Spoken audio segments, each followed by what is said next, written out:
औज़ुबिल्लाहिमिनश्शैतानिर्रजीम बिस्मिल्लाहिर्रहमानिर्रहीम। बच्चों, आज का हमारा टॉपिक है मनसबदाराज एंड जागीरदाराज, जो हमने class 7 social science book 3 history से लिया है।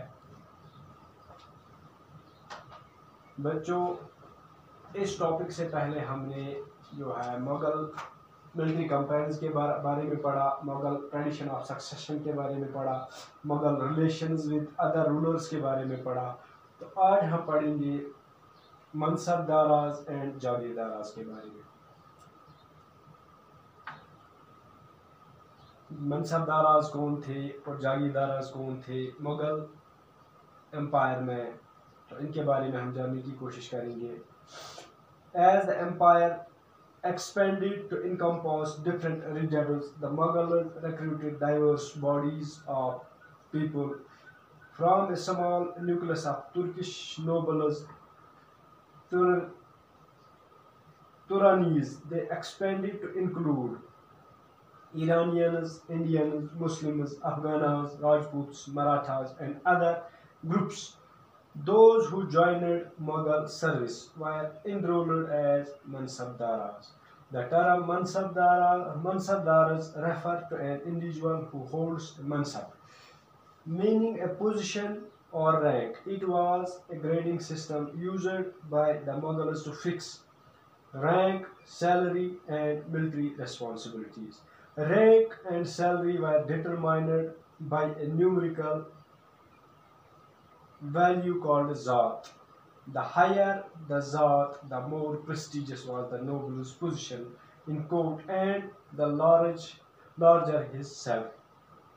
The Mansabdar's military responsibility required him to maintain a specified number of sawar or cavalrymen. The Mansabdar brought his cavalrymen for review, got them registered, their horses branded, and then receive money to pay them as salary. इस topic में आज हम यहीं तक पढ़ेंगे, तो इंशाल्लाह कल दूसरी क्लास में हम इसके बाद जागीरदाराज के बारे में भी पढ़ेंगे, क्योंकि मनसबदाराज और जागीरदाराज, मनसब और जागीर, इन दोनों वर्ड्स का आपस में गहरा ताल्लुक है। इसलिए हम पहले मनसबदाराज के बारे में पढ़ेंगे या मनसब के बारे में आज समझने की कोशिश करेंगे। उसके बाद कल हम जागीरदाराज के बारे में पढ़ेंगे या जागीर के बारे में पढ़ेंगे। As the empire expanded to encompass different regions, the Mughals recruited diverse bodies of people.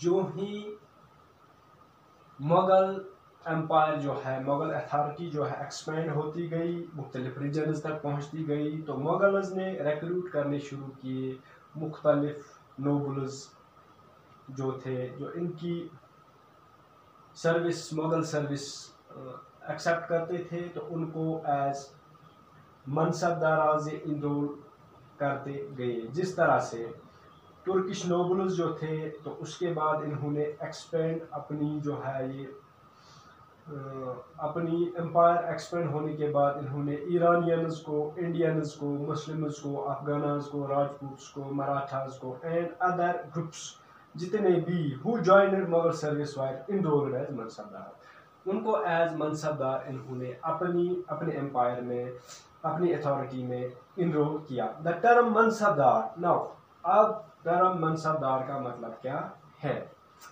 The term mansabdar refer to an individual who holds in मनसब।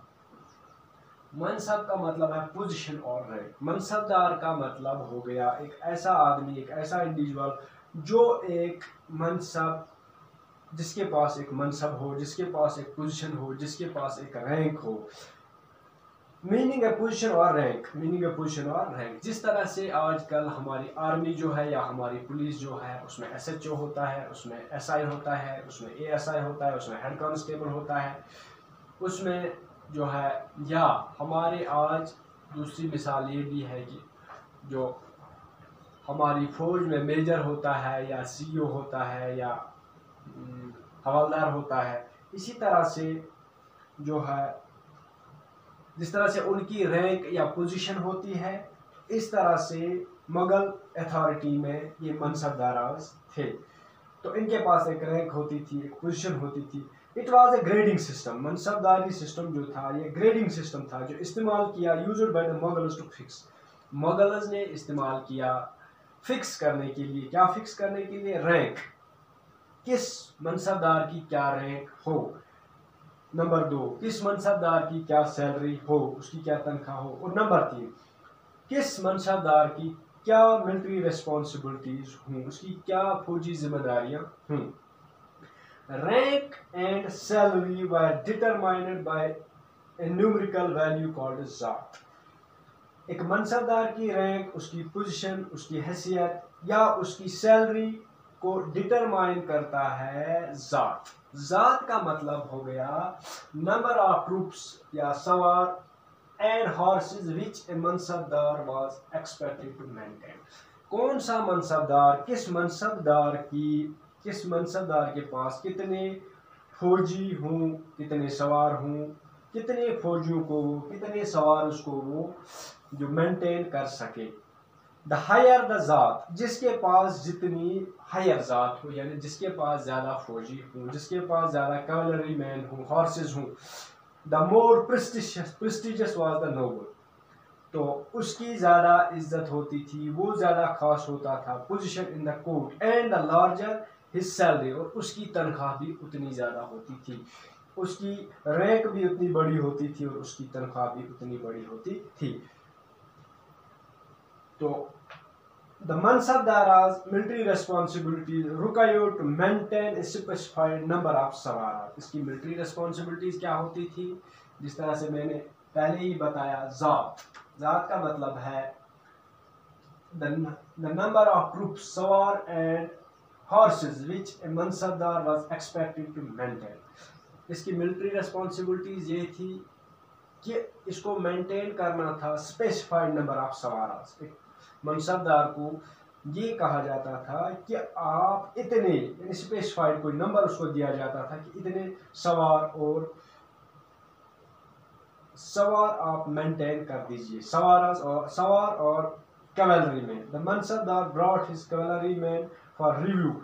Mansabdar जो है वो अपने सवारस को, अपने कैवलरी मैन को रिव्यू के लिए लाता था। गॉट देम रजिस्टर्ड, उनको रजिस्टर करता था। देयर हॉर्सेस ब्रांडेड, और उनके जो है हॉर्सेस को भी चेक किया जाता था, उनको रजिस्टर किया जाता था। And then received money to pay them as salary, और उसके बाद ये मुगल अथॉरिटी से जो है पैसे हासिल करता था ताकि इनकी तनख्वाह दे सके। तो ये तनख्वाह कहाँ से आती थी? तो इंशाल्लाह ये हम कल पढ़ेंगे। तो ये था मनसबदाराज के बारे में कि मनसबदाराज कौन थे। ये मनसबदार उन्हीं लोगों को रिक्रूट किया जाता था जो मुगल अथॉरिटी या तो वॉलंटियरली एक्सेप्ट करते थे या उनको डिफीट किया जाता था, वो फिर एक्सेप्ट करके उनको जो है एक मिलिट्री रिस्पॉन्सिबिलिटी दी जाती थी, उनको अपनी जो है लैंड एज वतन वापस दी जाती थी, वतन जागीर वापस दी जाती थी। और उसके बाद उनको कुछ मिलिट्री रिस्पॉन्सिबिलिटीज़, उनको कुछ ये दी जाती थी। तो उसके बाद उनकी रैंक या सैलरी फिक्स की जाती थी मनसबदारी सिस्टम के तहत। तो इंशाल्लाह उम्मीद है कि आपको ये मनसबदारी सिस्टम समझ आया होगा। तो इंशाल्लाह हम कल जागीरदाराज के बारे में पढ़ेंगे, क्योंकि ये भी इसी टॉपिक का हिस्सा है। इसके साथ इंशाल्लाह कल हम ये पढ़ने की कोशिश करेंगे। बाकी शुक्रिया।